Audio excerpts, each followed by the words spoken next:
partie s'offre totalement.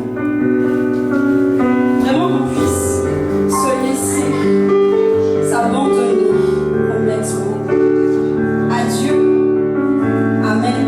Nous devons vraiment lui offrir nos cœurs, nos pensées, nos esprits, nos corps, et vraiment ne plus nous inquiéter finalement de demain, de ce qu'on va faire et ce qu'on va manger. Juste lui dire, mais prends les rênes, prends le contrôle. Je sais que tu n'as jamais laissé un de tes enfants en feu.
deuxième, c'est les signes de l'alliance. J'ai envie de te dire, la première chose, la première alliance que tu crées avec Dieu, tu sais c'est comment? C'est lorsque tu te présentes à lui. Parce que Dieu, ce Dieu qui t'aime tant, il est toujours là. Il a toujours été là. Même quand toi, tu ne pensais pas à lui, il était là. Et il attendait simplement à ce que tu puisses te présenter à lui. Et lorsque tu te présentes à lui, vois à ce moment le premier signe d'alliance qui se manifeste entre lui et toi. Et nous voyons ça dans Deutéronome 29, verset 11. Deutéronome 29, verset 11. Pour ceux qui viennent pour la première fois, nous avons un petit problème technique des écrans. Donc, prenez vos téléphones et vos Bibles. Et la parole nous dit, tu te présentes pour entrer dans l'alliance de l'Éternel, ton Dieu, dans cette alliance contractée avec serment. L'Éternel, ton Dieu, l'a conclu aujourd'hui avec toi. Et pas aujourd'hui, hein. Il l'a fait le jour où toi, tu as accepté Christ dans ta vie. Où tu as vraiment dit, Seigneur, je crois en toi. Et comme je crois en toi, je veux naître de nouveau. Je veux t'appartenir totalement. Et quand tu te lis à Dieu, quand tu te donnes complètement à Dieu, Dieu se lie avec toi, Dieu se donne à toi. Est-ce que tu captes ça un peu? Tu t'es donné, tu t'es abandonné, comme ce chant disait, je m'abandonne à toi. Tu t'abandonnes à Christ. Et lui qui depuis des années t'attendait. Moi j'aime bien avoir l'image, mais ça c'est moi. Qu'à chaque fois qu'il y a quelqu'un qui donne sa vie à Christ, je vois Dieu se lever de son trône et faire une danse. Mais ça c'est moi. Parce que j'aime bien avoir cette image de ce Dieu, non seulement accessible, mais ce Dieu qui est tellement rempli de joie quand son fils, sa fille en fait décide de revenir à lui. Et que là c'est la joie dans la maison. Ça c'est mon image. Mais tu sais, j'avais envie de t'amener dans une image de l'alliance, à l'image du mariage. On a des nouveaux mariés ici. Hein. Amen. Hein? Ça est béni. Le mariage, c'est une alliance. Mais lorsque tu décides de te marier, là déjà j'ai dit un mot important. Décide de te marier. C'est une décision que tu prends. Ça veut dire au-delà des sentiments que tu peux éprouver, tu prends la décision de choisir cette personne pour la suite de ta vie. De te dire qu'avec cette personne, non seulement je pourrais la rendre heureuse, mais elle pourra me rendre heureux. C'est la même image avec Christ. À part que, quand toi, hein, tu l'as choisi, lui, il t'avait déjà choisi dès le départ. Hein. C'est la seule différence. Parce que quand toi, tu choisis Christ, tu dis, Seigneur, toi, aujourd'hui, je te choisis dans ma vie pour que tu puisses t'implanter complètement. Il y a une joie chez lui. Parce qu'il se dit, aujourd'hui, je pourrai avec lui commencer un travail. Pendant que toi, tu es content parce que tu te dis, je sais que quand je vais là-bas avec lui, il va faire de moi quelqu'un de meilleur. Il va créer en moi quelque chose de nouveau. C'est ce Dieu-là qu'on a choisi. C'est ce Dieu-là que tu as choisi. Mais est-ce que j'ai envie de te dire quelque chose? Peut-être ce matin, tu vas dire, aïe, aïe, aïe. Mais est-ce que tu sais que ce Dieu-là qui t'a choisi, il y a un moment donné, il t'a regretté? Est-ce que tu comprends là où je veux en venir? Alors, des gens font,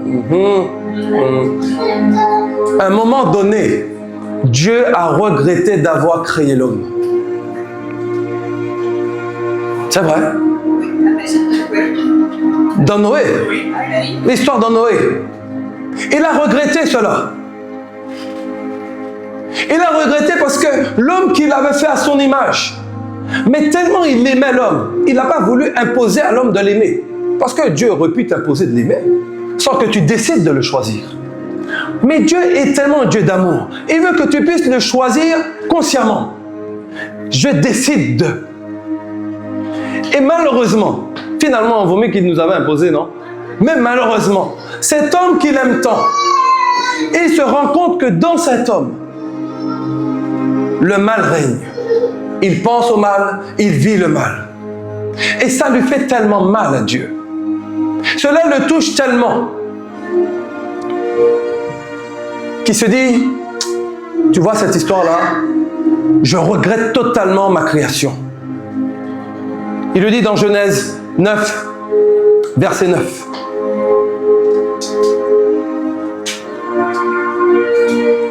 Ou du moins, attendez, non, Genèse 6, verset 5.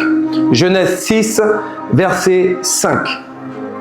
L'Éternel vit que les hommes commettaient beaucoup de mal sur la terre et que toutes les pensées de leur cœur se portaient constamment et uniquement vers le mal.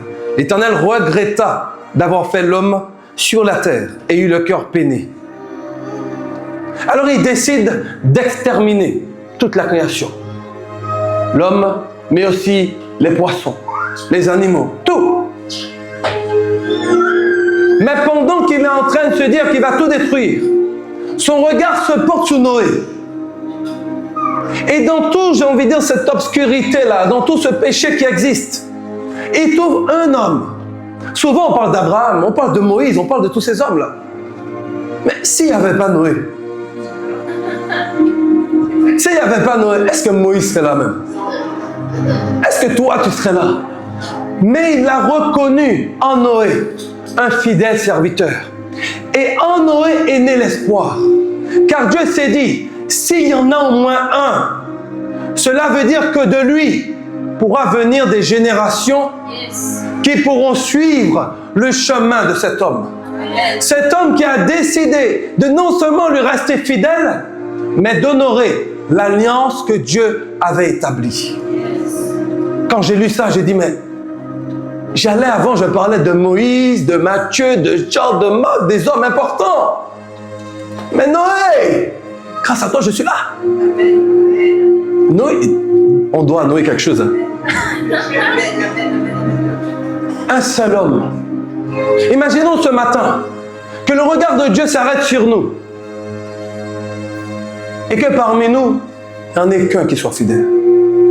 Grâce à lui, on continue, mais je sais qu'il n'y en a pas qu'un. Seigneur, fais-nous grâce. Je dis ça, mais il n'y a que 2-3 qui répondent. Je sais que parmi nous, il n'y en a pas qu'un qui est fidèle. Vous n'êtes pas sûr de vous? Même là, c'est encore doux. Je sais que parmi vous, il n'y en a pas qu'un qui est fidèle. Si tu ne pries pas pour toi, moi, Seigneur, je suis fidèle. Hein? C'est pas pour eux, mais moi, je suis là. Allez, on continue.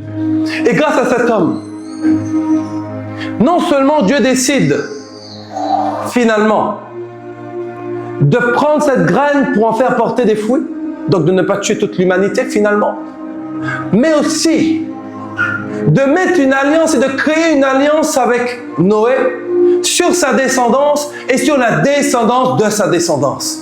Nous. Amen. Je vais vous dire autre chose. Voyez, on parle de la Bible d'Ancien Testament et Nouveau Testament. Un testament, c'est quoi? Un testament, c'est quelque chose qui a été écrit par quelqu'un, mais qui est censé se pratiquer, se mettre en place lorsque tu meurs. Oui ou non? Oui. Dieu n'est pas mort. Vous avez un doute là? Pas faites peur là. Dieu n'est pas mort. On dit Ancien Testament. Ça m'a posé un problème. Je suis allé chercher qu'est-ce que ça veut dire le testament, mais rentrer vraiment, aller chercher loin. Et dans l'ancien grec, testament signifie alliance. Ancienne alliance, nouvelle alliance. Pour moi, ça avait plus de sens. Pourquoi? Parce que Dieu qui n'est pas mort dans l'Ancien Testament, il n'y avait pas encore Jésus. Mais pourtant, l'alliance qu'il avait faite avec ces hommes dans l'Ancien Testament se poursuivait. La nouvelle alliance, oui, là c'est vrai, il y a eu une mort. Jésus est mort pour être ressuscité après. Mais alliance, ça veut dire que testament est mort et tu donnes simplement ce qui a été écrit. Si moi je meurs demain, je dis voilà, je vais donner ça à mes enfants, ça, et c'est ça qui est fait. Et encore aujourd'hui, si tu décides de ne pas donner à un de tes enfants, tu es mort mais on t'amène au tribunal. Bref. Ce qui est beau, dans le terme nouvelle alliance, tu te rends compte que dans cette alliance que tu as faite, Dieu ne peut pas briser l'alliance avec toi. Dieu ne peut pas briser l'alliance avec toi. Tout ce qu'il avait dit avant, se fera après. Ils ont utilisé même dans la parole de Dieu le mot testament dans 2 versets. Et même quand tu le lis, finalement, tu comprends pourquoi dans le grec, Ancien Testament veut dire alliance. On va le lire ensemble. Galates 3, verset 15. Galates 3, verset 15. Frères et sœurs, je parle ici selon les règles humaines. Quand un testament est établi par un homme, personne ne peut annuler ni lui ajouter quelque chose. Voici ce que je veux dire. Un testament que Dieu a établi, la loi survenue 430 ans plus tard, ne peut l'annuler et rendre ainsi la promesse sans effet. Alliance. Quand tu es lié à ce Dieu-là, quand tu as accepté, décidé de se lier à lui, de te lier à lui, personne, rien dans l'obscurité, rien dans les ténèbres, ne peut faire obstacle à ce que Dieu avait déjà décidé pour toi. Seulement toi peux le faire. Il dit amen vite, mais seulement toi peux le faire. Seulement toi peux mettre un obstacle entre l'alliance de Dieu avec toi. Vous savez, c'est comme si tu as une entreprise et tu décides de faire un marché avec une autre entreprise. Tu vas le rencontrer, vous allez discuter ensemble. Parce que toi, quand tu as choisi Jésus, c'est parce que tu as compris qu'en Jésus, tu pouvais investir là-bas. Tu es venu, tu as commencé à étudier la Bible. Ah, mais c'est Jésus, en fait, il est riche. C'est Jésus, il amène la paix, il amène l'amour, la joie, tout ce que je recherche, en fait. Je vais travailler avec lui. Tu te présentes à lui. Bonjour, moi je m'appelle Jérémie, vous, voilà, moi je suis le Seigneur, ton Dieu. Et tu choisis de signer. On va travailler ensemble. Et tu te lies à lui. C'est comme dans l'entreprise, tu te lies à lui. C'est comme dans le mariage, tu te lies à elle. Comprenez encore mieux le mot époux et épouse. Quand Dieu te dit, je veux que tu sois comme un époux et une épouse, liés de la même façon, liés par amour. Parce que lorsque tu décides de te lier là, tu décides de respecter ce que tu viens de signer. Tu ne le fais pas par obligation, tu le fais parce que tu as décidé. Je répète, tu le fais parce que tu as décidé. De tout ce qui va en découler, tu dois rester là. Tu dois rester là. Parce que c'est toi qui as décidé d'aller jusque-là. C'est toi qui as décidé de le prendre. C'est toi qui as décidé de l'aimer ainsi. Est-ce que tu me captes? Et vous savez ce qui est beau? C'est que lorsque tu te lis à Dieu,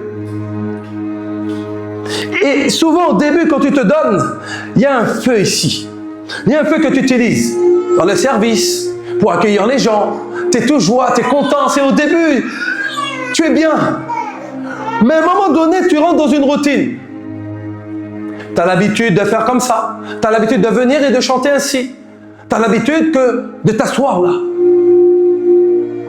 Tu rentres dans une habitude et le feu que tu avais justement qui te donnait envie d'aimer Dieu d'une façon où tu ne regardais ni à droite ni à gauche, finalement devient religieux. Du style que tellement tu as l'habitude de t'asseoir ici. Tu sais, il y a un frère, une soeur qui va venir s'asseoir là. C'est un problème diplomatique. C'est un vrai problème. Ça veut dire, mais elle est où la soeur là? Mais qu'est-ce qui se passe? Parce qu'on a pris ta place. Mais quelle place? Non, mais finalement, quelle place? J'ai dit, j'étais assis là. Maintenant, je m'assois là-bas. On m'a dit, mais pasteur, pourquoi tu t'assois là-bas? J'ai dit, mais oh, mon nom est écrit ici.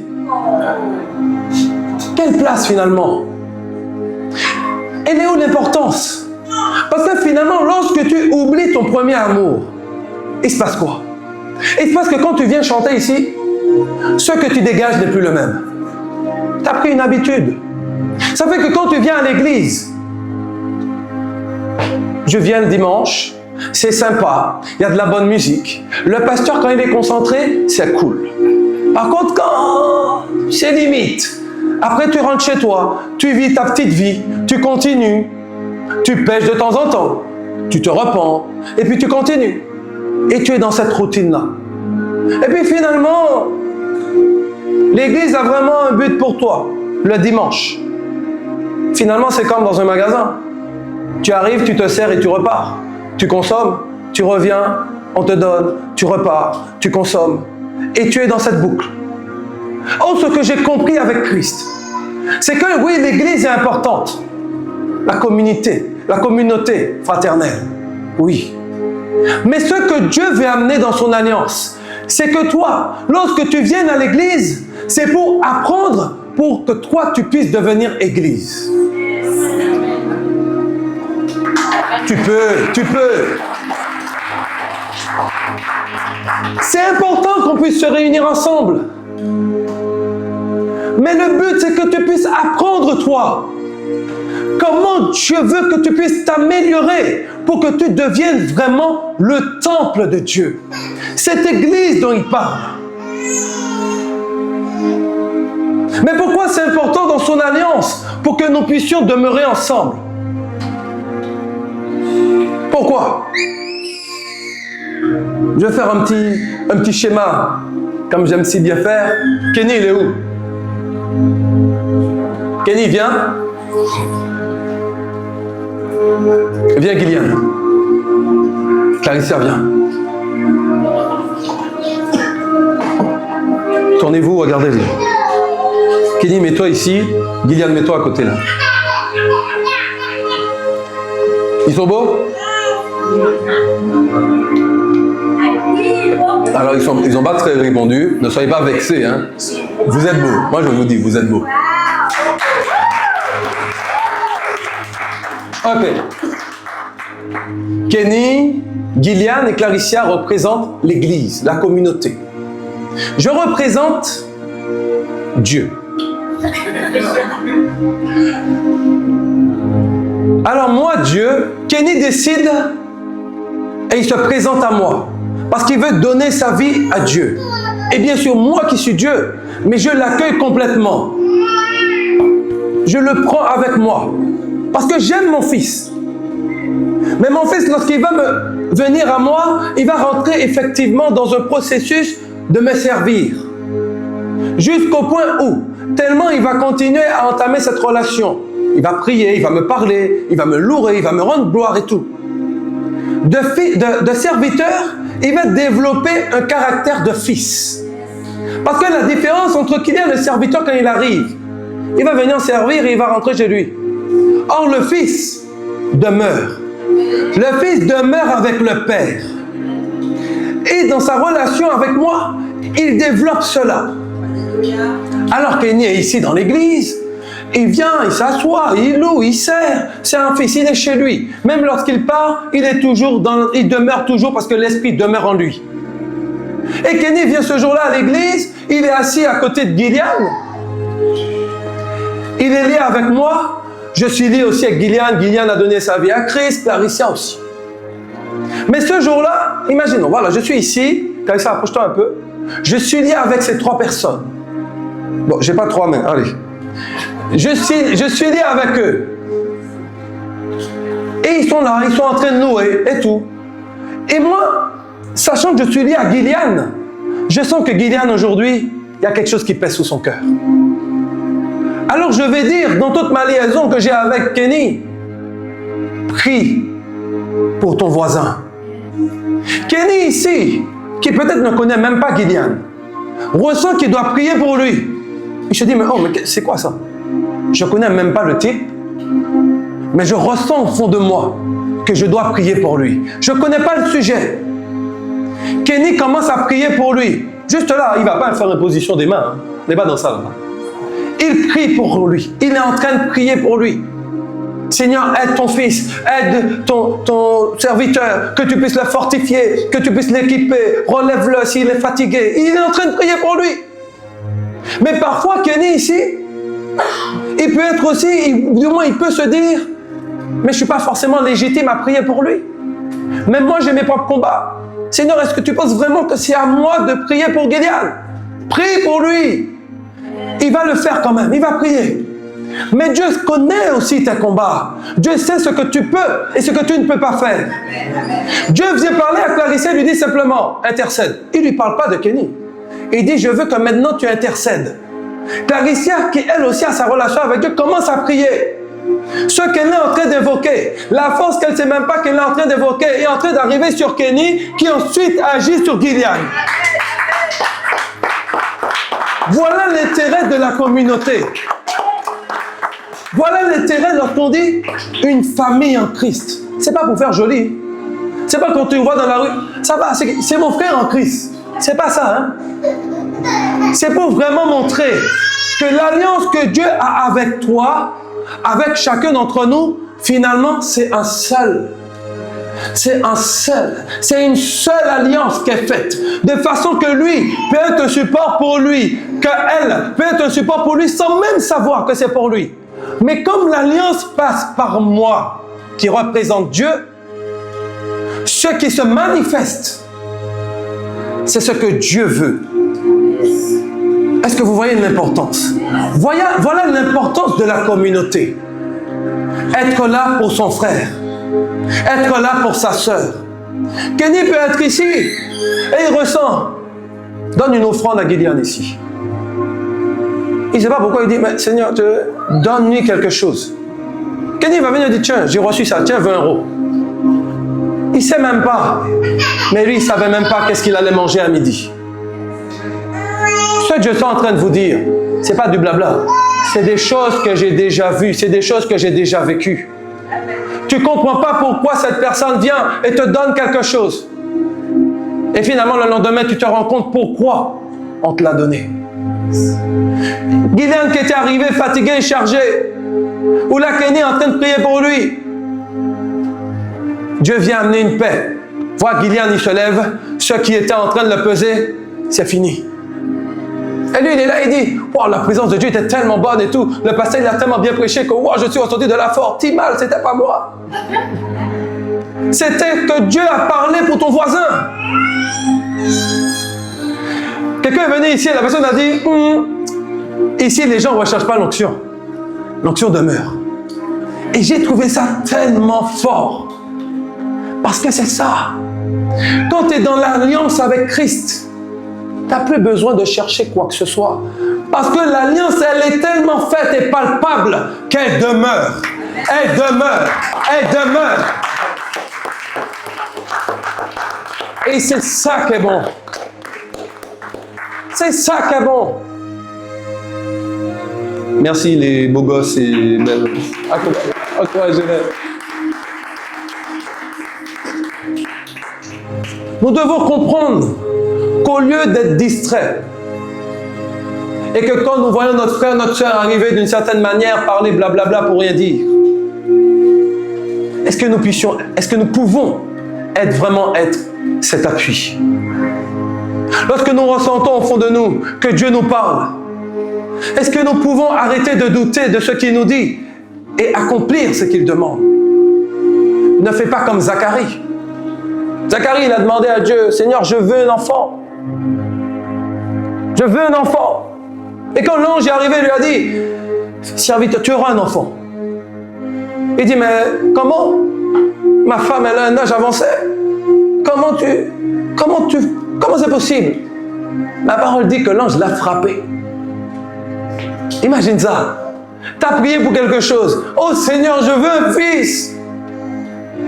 L'ange vient te dire, tu auras un fils. Avec elle ou je dois prendre une autre femme? Parce qu'elle, c'est avancé là. L'ange te frappe. Non mais, l'ange te frappe. Et non seulement il a frappé, mais il a perdu la parole. Il était muet. Muet. Limite, c'est comme si je te dis, Timal, tu me demandes, je te donne, tais-toi. Vaut mieux que tu fermes ta bouche plutôt. Tais-toi. Alors, est-ce qu'on peut vraiment se dire, Seigneur, dans tous les signes que tu as montrés dans ta parole, dans tout ce que tu as établi auparavant et que tu as établi aussi dans la Nouvelle Alliance, et que tu nous dis que ce que j'ai établi pour ce peuple, c'est aussi pour vous que je l'ai établi, pourquoi nous ne sautons pas dedans? Pourquoi dans cette alliance que nous vivons avec Christ, nous ne pouvons pas la vivre totalement? Je dis bien totalement, pas de temps en temps, mais totalement.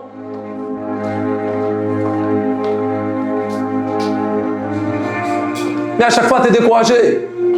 Parce que parfois, tu pries et tu ne vas pas réaliser. Ça fait partie du cheminement. Et c'est dans ça que Dieu regarde aussi. Comment tu es lié à lui? Est-ce que tu es lié à lui pour voir si ce que tu demandes se manifeste? Ou tu es lié à lui parce que tu l'aimes? Parce que tu l'aimes pour qui il est. Ça, parfois, il faut changer notre façon de prier. Avant, je priais, je disais, Seigneur, merci pour ce que tu as fait pour moi. Merci pour tout ça bien fait. Oh Seigneur, oh, quand tu es bon. J'avais pas, tu m'as donné. Maintenant, je dis, Seigneur, merci pour qui tu es. Tu sais pourquoi? Parce que s'il est celui qu'il est, sachant qu'en lui, il y a toute chose, vaut mieux que tu dises, Seigneur, merci pour qui tu es. Parce que ça veut dire, comme lui, il est tout, tu vas et tu prends. Tu vas et tout descend. Tout, c'est pour toi. Tu n'as plus besoin. Tu peux, on doit quand même rendre grâce à Dieu. Hein. Mais je te dis juste, Seigneur, merci pour qui tu es. Car parce que tu es, je suis tout. Parce que tu es, je peux tout. Parce que tu es, nulle et personne ne peut atteindre ma vie. Parce que tu es. Et c'est ça qui change tout. Ça change tout. Marié, tu passes une bague pour que tout le monde voit que tu es marié. Et que ça puisse démontrer à celui qui vient vers toi, du moins à celle qui vient vers toi pour les hommes, hello, je suis marié, fais ton chemin. À contrario, dans le spirituel, tu n'as pas de traces sur toi. Tu n'as pas fait une croix sur ton front pour que tout le monde puisse savoir que tu es fils de Dieu. Mais qu'est-ce qui montre aux autres que tu es fils de Dieu? C'est comment tu te comportes. Et dans l'alliance que tu as avec Dieu, Dieu attend de toi justement dans cette conversion que tu puisses changer et être mieux de celui que tu étais. Pour que ceux qui te connaissaient avant disent, il y a quelque chose qui a changé chez toi. Et là que tu auras fait bien sûr que oui. Je suis fils de Dieu. Bien sûr que oui. Parce qu'il n'y a rien sur toi qui montre. Mais cela doit dégager de toi. Ils doivent, lorsque tu passes un parfum différent, c'est quoi ton parfum? L'Éternel est mon berger. Est-ce que tu comprends ça? Dans le principe, dans notre marche avec Christ, plus tu vas respecter ta décision, plus tu vas servir parce que tu l'aimes, puisque tu vas être fils et aimer ton Père comme Père, plus cela va dégager de toi. Tu n'auras pas besoin d'aller dire, de prendre ta Bible, de taper sous ton bureau, de montrer à tous qui viennent dans ton bureau, ta Bible, elle est là, regarde, je suis chrétien. Si finalement dans ton comportement, il n'y a rien à voir avec ce qui est écrit. Finalement, j'ai envie de dire, tu fais honte à Dieu. Tu lui fais honte. Imagine-moi ici, je suis en train de vous parler. C'est diffusé. Et puis moi, lundi, je vais au travail. Et puis je dis quelque chose où je me comporte d'une certaine manière. Ça va faire quoi finalement de ce que je suis en train de vous raconter là? Franchement, ça sert à quoi? Est-ce que tu crois vraiment que la personne qui va voir va dire, ah mais t'as vu, les gens sont forts, hein? Parce que regarde, le dimanche, il a quand même une puissance quand il parle de Dieu, c'est vraiment inspirant. Et puis le lundi, alors parfois les gens me disent, prends ce qui est bon, laisse ce qui n'est pas bon. Moi, je vais te dire plutôt, prends ce qui est bon. Et jette, pas jeter, ne vois même pas le reste. Parce que s'il vient, il te dit, je t'aime de l'amour de Dieu, mais derrière, c'est le même qui te fait un croche-pied, tu vas prendre quoi en fait? Quel amour de Dieu que tu prends? Et puis c'est facile hein, de mettre Dieu dans toutes nos affaires. Je t'aime de l'amour de Dieu. Moi, je vais te dire, je t'aime. Moi, je te dis, je t'aime. Arrêtons de prendre le nom de Dieu et de mettre dans toutes nos affaires là. Et là, autre chose. Et je vais terminer sur ça, parce qu'il y a quelque chose que j'ai besoin de faire qui me semble important. On a parlé de l'alliance avec Dieu. Mais tu dois comprendre aussi l'alliance avec le monde des ténèbres. La même façon que quand tu te donnes à Christ, Dieu se donne à toi et des fruits se manifestent. La même façon, si tu te donnes au péché ou au monde des ténèbres, t'inquiète pas, ils vont venir aussi. Et quand ils viennent, tu vas aussi porter les fruits de l'alliance que tu auras décidé. Parce que là aussi, c'est une question de choix. Ce n'est pas l'esprit qui te fait pécher, c'est toi qui pêches. Ah là, il n'y a pas d'amen. Parce que là aussi, c'est facile de dire, Oui, mais j'ai pas compris. Je me suis levé et puis je suis allé faire ça. Je suis vraiment dans un combat. L'esprit m'a malmené. Tu as accepté que l'esprit te malmène. Tu as accepté de signer avec l'esprit. C'est ça que vous devez comprendre. Mais là encore, Dieu t'aime tellement. Repens-toi. Reviens à Christ. De façon que nous puissions prier pour toi. Et briser ce lien manifesté. Ce lien mis en place. Pour que ce lien puisse exister. Ton alliance avec Christ. Ton alliance avec Christ. Voilà pourquoi le nom de Jésus simplement a beaucoup d'importance. Voilà pourquoi lorsque tu nommes le nom de Jésus, du Fils de Dieu, qui lorsqu'il est mort à la croix, c'était pour tous. Voilà pourquoi. Parce que tu sais, lorsqu'il a voulu exterminer le monde, du moins les enfants, le peuple, tous ses enfants, sa création, et qu'il a décidé de renouer avec toi, il pouvait te détruire après. Hein? Il a dit non. Il a fait le choix de ne plus te détruire. Il a choisi son Fils. C'est limite, il se dit, bon, je vais changer de preuve d'amour. Je vais leur montrer tellement comment je les aime. Je vais prendre mon seul Fils que je vais envoyer, je vais faire de chair et qui va mourir pour tous les hommes, pour tous leurs péchés. Et je vais attendre qu'enfin qu'ils puissent se présenter à moi. Et que je puisse enfin faire un avec eux. Ça, c'est mon Dieu. Ça, c'est mon Jésus. Est-ce que tu comprends cette importance? Je vais te lire quand même le verset qui, pour moi, c'est un verset qu'on doit se rappeler de temps en temps. Apocalypse 2, verset 4. Apocalypse 2, verset 4. Mais ce que j'ai contre toi, c'est que tu as abandonné ton premier amour. Souviens-toi d'où tu es tombé. Repens-toi et pratique tes premières œuvres. Sinon, je viendrai bientôt à toi et j'enlèverai ton chandelier de sa place, à moins que tu ne changes d'attitude.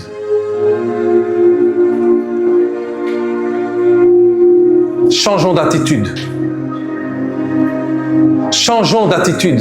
Et venons, lorsque nous venons dans la maison du Seigneur, venons comme si c'était la toute première fois. La toute première fois où nous avons senti ce feu nous embraser. La toute première fois où nous avons senti son amour nous prendre. La toute première fois où nous avons senti son esprit complètement prendre possession de notre vie et de notre corps. Cette fois où tu t'es dit, je lui donne tout. Est-ce que tu comprends cette importance? Comme si tu lui avais jamais dit, je t'aime. Tu vois, quand tu dis à ton épouse, ou avant ton épouse, tu lui dis, je t'aime. Tu vois l'effort que ça te prend, mais que quand tu lui dis, la libération que tu as, je vais te parler avant le mariage, tu lui dis, je t'aime. Tu te sens déjà libre, parce qu'elle te répond, j'espère pour toi, je t'aime. Tu ressens là aussi dans ton cœur une satisfaction. Parce que tu sais que ce qui se passe, on est deux à le vivre. Tu n'es pas seul à le vivre. Et c'est ça. C'est ça. C'est ça. Alléluia Seigneur. C'est ça. Alléluia Jésus. Alléluia. Est-ce qu'on peut se lever? J'aimerais que tu fermes tes yeux. Et que tu puisses, dans ton esprit, revoir le jour où tu as accepté Christ dans ta vie. Et revivre cette joie que tu avais. Cet amour que tu as ressenti dans ton cœur. Ce désir de tout changer. Ce désir de vouloir être une version de toi améliorée. Ce désir que tu sais que ce Dieu que tu as choisi sera enfin lié à toi. Et dans cette liaison, dans cette alliance qu'il aura avec toi, personne Je dis bien personne, que ce soit sur la terre ou que ce soit dans le surnaturel, ne puisse venir faire obstacle à ce que tu vis avec lui. Repense à cet amour.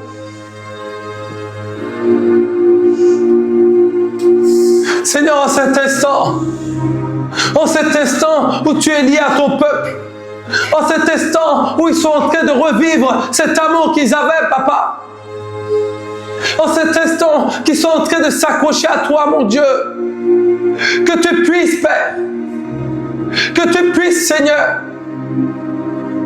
fortifier cette alliance, qu'ils puissent, mon Dieu, décider complètement d'accepter cette différence, d'accepter de sortir du fait d'être que serviteur, mais devenir fils.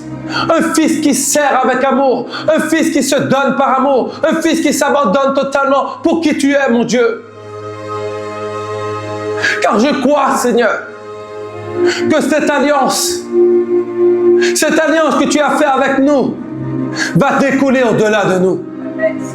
Je crois, Père, que lorsque tu l'as signifié, lorsque tu l'as dit, que si nous donnons, toute notre famille sera à toi. Nous le croyons, Père. Et nous croyons que par cette alliance, mon Dieu, tu es en train de commencer à tisser un lien qui va vers notre famille. Et nous prions, Seigneur, pour eux. Nous réclamons, Père, leur vie à toi. Nous réclamons, Seigneur, qu'ils puissent se ramener jusqu'à toi, qu'ils puissent décider de se présenter à toi, Père. Car nous aussi, Seigneur, nous voulons, Père, dans cette alliance, danser de joie, danser d'amour, car nous savons comment tu es bon pour nous, oh Dieu.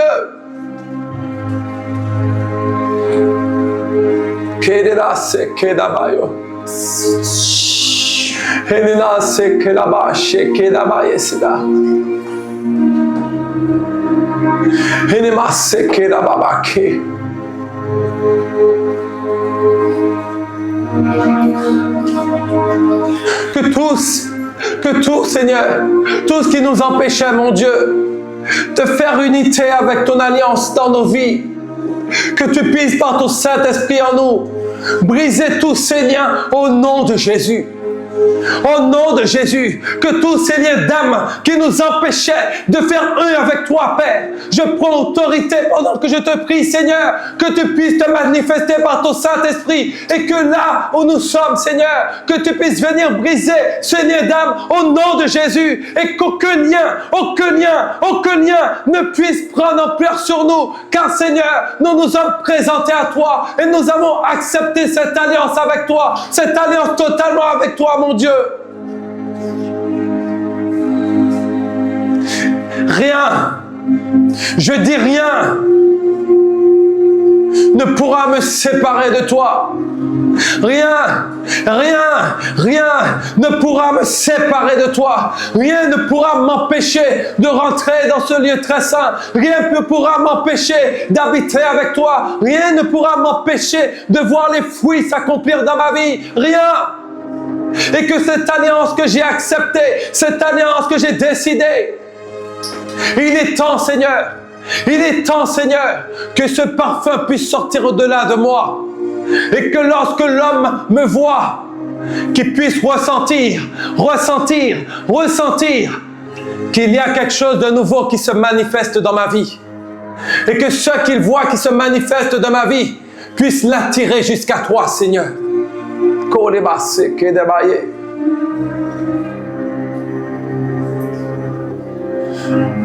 Seigneur, agis, mon Dieu. Agis sur chacun d'entre nous, Père. Chacun d'entre nous, Seigneur. Car tellement nous t'aimons. Tellement nous t'aimons. Est-ce que tu peux lui dire que tu l'aimes? Est-ce que tu peux lui dire tout ce que tu éprouves pour lui? Seigneur, tellement nous t'aimons.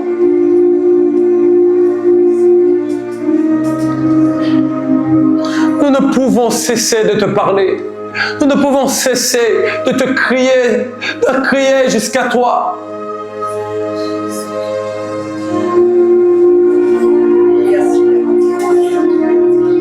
Dis-lui que tu l'aimes.